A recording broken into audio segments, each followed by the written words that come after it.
الله ربي والإسلام ديني ومحمدا رسول الله ويقيني.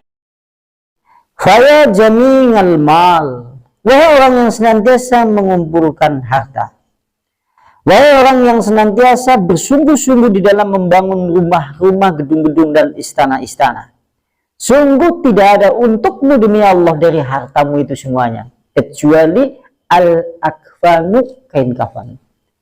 Sampean kalau mampu mengumpulkan harta benda dunia saking banyaknya, sehingga bisa membangun rumah beribu-ribu, sampai bisa membeli tanah dengan jumlah yang cukup luas, sampai bisa mengumpulkan emas dan perak saking banyaknya, tidak ada yang sama sekali harta itu untukmu, kecuali al-kafanu, itu kafan. Kafan regane pira? Kuwi sing bakale harta benda dunia sing digawa mengakhirat. Lantas kemudian berikutnya, balhiya wallahi, maka sungguh demi Allah, secarik itu kafan itu lambat laun juga akan hancur, jasadmu juga akan kembali menjadi tanah. Kemanakah orang yang senantiasa mengumpulkan hartanya? Apakah kemudian harta bendanya itu nanti akan bermanfaat, yaitu kelak pada hari yang besar itu, maksudnya adalah kematian.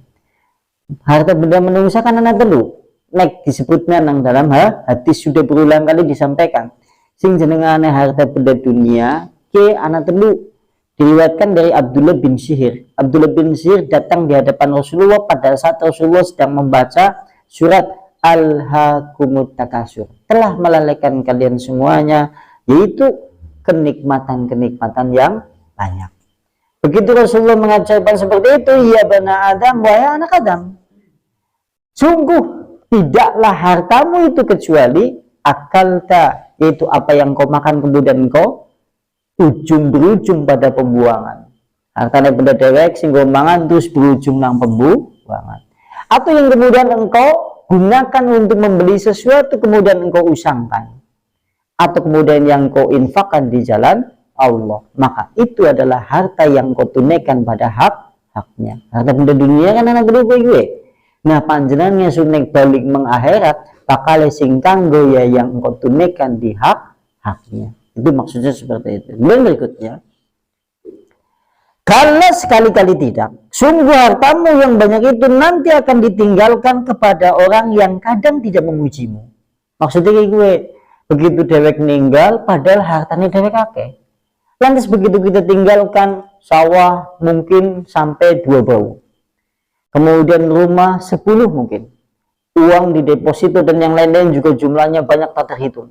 Sementara orang yang kita warisi itu, begitu kemudian kita dikubur, mereka semuanya lupa. Maksud dari kalimat, kita tinggalkan harta untuk orang-orang yang tidak memujiku. Kadang-kadang aneh gue, dewek itu ahli waris, ternyata orang sing dongakna dewek. Gue maksudnya. Padahal dewek wis bersusah payah ngolet harta, terus ditinggal ngowong sing esi, urip itu ahli waris. Kayak ngapa sedih? Maksudnya seperti itu. Dan berikutnya, sampai kemudian waqaddimta bi'auzarika, sementara engkau tatkala kemudian dikubur, engkau datang untuk menghadap kepada Allah dengan membawa dosa-dosa yang dimana Allah sudah tidak akan menerima udzur di dalam dosa-dosa itu.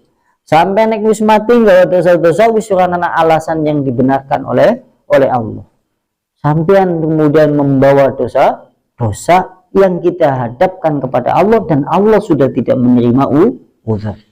Lalu kemudian walaqad ahsanu man qala fi tafsir, maka sungguh teramat bagus orang yang berkata di dalam tafsir Al-Qur'an surat Al-Qasas ayat 77.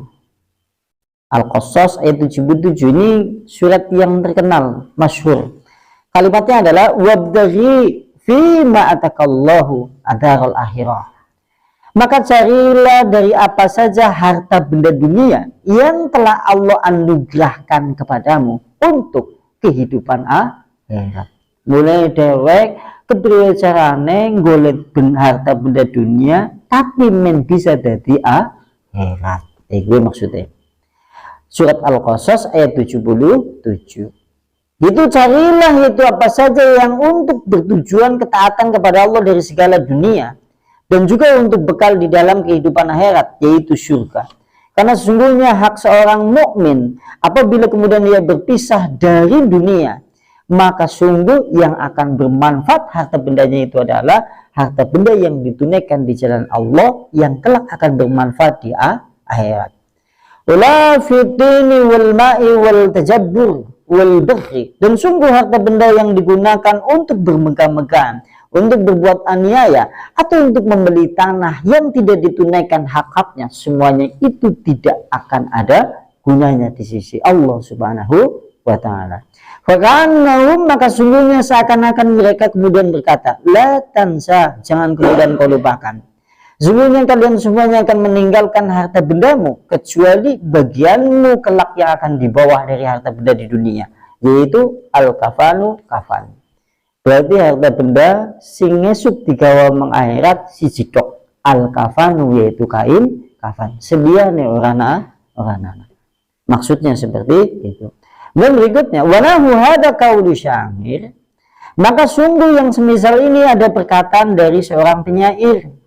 Seorang penyair kemudian berkata, nasibuka mimma tajma'u dahru kullu, maka bagianmu dari apa saja yang engkau kumpulkan sepanjang hidup dari seluruh usiamu di dalam hidup, yaitu hanya dua, cari kain yang sederhana, yaitu kain pembungkus tubuh dan juga bidara. Maksudnya wong urip nang alam dunya, harta benda sing bakal garep digawa mengakhirat ki mung loro, kain kafan, kambi godhong, bidara. Karena ini sunnah. Sing jenengane memandikan jenazah itu menggunakan daun bidara. Sunnahnya itu mau kembang, tapi menggunakan daun bidara. Jenis airnya kan ada 3. Air putih biasa, air kapur barus, kemudian daun bidara. Ini cara memandikan jenazah. Mulanya nang penyair diomong nah seperti itu. Jadi sampai dengan orang mati ora perlu repot-repot golek kembang, tapi sing repot kudune golek godhong bidara. Karena sunnahnya seperti itu. Di zaman kita hidup hari ini wis akeh wong-wong sing pada nandur godhong bidara. Dan berikutnya, waqala lahor, sementara berkata yang lain, hiya al-qanangah, itu bersikaplah qanangah. La tabghi, jangan kemudian engkau menginginkan dengan qanaah itu pengganti dari yang lainnya.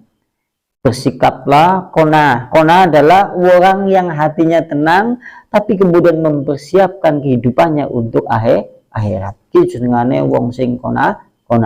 Kalau orang sudah qanaah, jangan kemudian engkau mencari jiwa yang lain, jangan kemudian engkau mencari pengganti hati yang lain kalau sudah qanaah. Karena sesungguhnya di dalam qanaah itu terdapat kenikmatan dan terdapat ketentraman badan. Lihatlah orang yang mengumpulkan harta benda dunia dengan segala apa saja yang dikumpulkan. Maka begitu dia meninggalkan dunia, maka sungguh yang tersisa hanyalah kapas dan kafan. Perkataan Rasulullah di dalam hadis di awal, kan ada perkataan Nabi, al-kayyizu mandana nafsah. Kalimatnya seperti itu.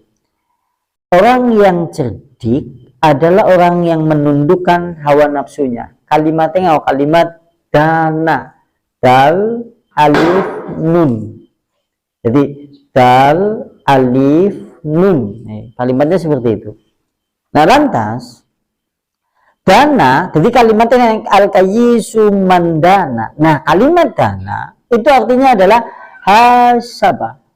Hasabah artinya menghitung-hitung. Berarti kalau diartikan seperti itu, al-kayyisu, orang yang pandai itu adalah orang yang senantiasa menghitung-hitung terhadap jiwanya. Sampai terus takut mening. Menghitung-hitung apa? Menghitung-hitung amalan soleh, menghitung dosa yang telah dilakukan, menghitung kelalaian, atau menghitung segala waktu yang telah kita lupakan. Iki jenengane wong sing pinter. Panjenengan nek sering merenung, iki kudune sering dana, menghisap atau menghitung. Dosaku akeh ya, astagfirullah, sing biyen wis keliwat, sing cilik, sing gede, sing wis tak topati, sing urung ditopati, belum lagi kemudian kedolimanku, belum lagi amal solehku, belum jelas diterima apa tidak, ki jenengane dana. ki wong pinter kalau menurut Rasulullah. Berarti kalau diartikan seperti itu, barang siapa yang kemudian menghitung terhadap jiwanya, menghitung dosa-dosa yang telah ia lakukan, menghitung segala amalan-amalan yang telah ia lakukan apakah diterima apa tidak, menghitung dengan segala amalan-amalan yang telah dilakukan apakah amalan tersebut ada perbuatan bid'ah atau tidak, menghitung segala perbuatan-perbuatan yang telah ia lakukan yang berwujud dosa-dosa apakah telah meminta ampun kepada Allah apa belum. Ki jenengane mandana nafsahu, ki jenengane wong pinter. Dan berikutnya wakillah, sementara ada yang berkata kalimat dana diartikan dalla. Dalla artinya menundukkan. Jadi bisa diartikan menghisap, bisa diartikan menundukkan. Sing jenengane menundukkan hawa nafsu sama seperti tadi. Ia pada dasarnya menghukum hawa nafsu manusia. Dulu tatkala banyak berbuat dosa, sikit dibales paksa nggo digawa perbuatan baik. Mulanya sing jenengane awak manusia, kalau dulu sering kemudian dibawa untuk maksiat kepada Allah, banyak untuk berbuat dosa-dosa kepada Allah, banyak untuk berbuat kelalaian kepada Allah. Begitu dia menyadari al-kayyisu mandanan nafsahu, maka kemudian dia merubah, menghukum badannya untuk ketaatan kepada Allah. Ki juga artinya dana. Sampean biyen pernah ninggalna sholat sampai 1 tahun, berarti siki dihukum. Awaknya sampean bener-bener kontak terkait masalah sholat. Sampean biyen ora tahu mengatamkan Al-Qur'an, berarti siki dihukum. Awaknya sampean kudu kon ngatamna Al-Qur'an. Nah, iku maksudnya.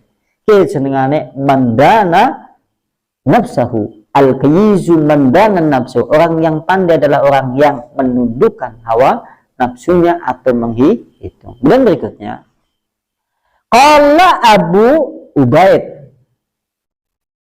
Qala berkata Abu Ubaid, dana nafsahu, yang dimaksud menundukkan hawa nafsu adalah menaklukkannya, lantas kemudian memperbudaknya untuk beramal soleh. Sampai ngerti budak?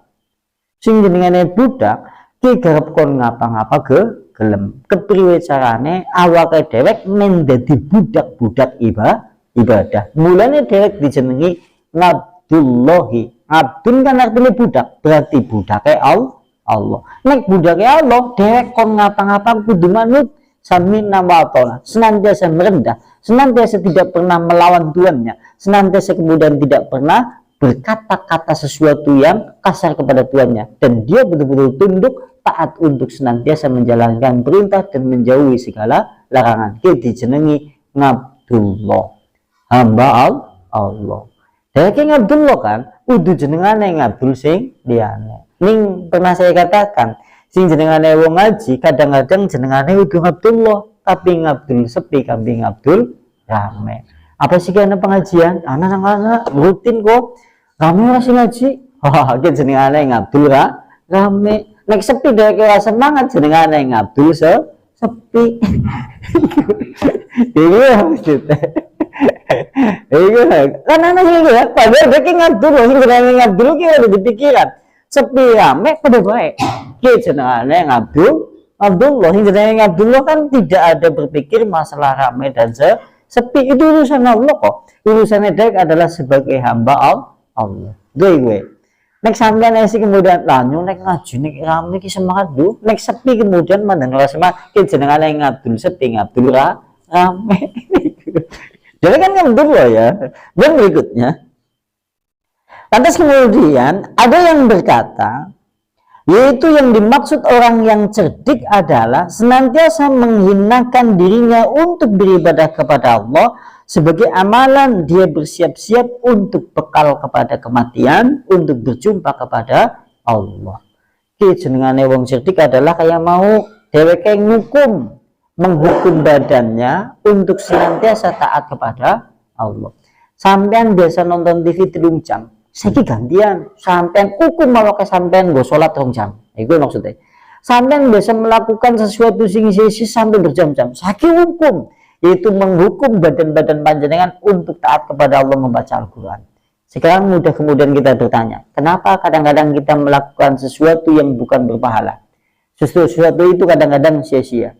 Sesuatu itu kadang-kadang tidak bernilai pahala, atau kadang-kadang kemudian dikatakan sia-sia, memungkinkan menyeret pelakunya menuju sesuatu yang makruh atau sesuatu yang kadang-kadang diharamkan oleh Allah, sampai menghabiskan waktu 4 jam 5 jam. Kita saksikan orang kadang-kadang sibuk di gardu sampai waktu setelah Isya sampai kemudian jam 1 hanya untuk bermain karambol, hanya untuk bermain bidak catur, hanya untuk duduk-duduk kemudian berbicara ke sana kemari, tapi dia tidak pernah menghukum tubuhnya untuk taat kepada Allah sampai berjam-jam. Sampai pernah hukum awaknya sampai nih gue?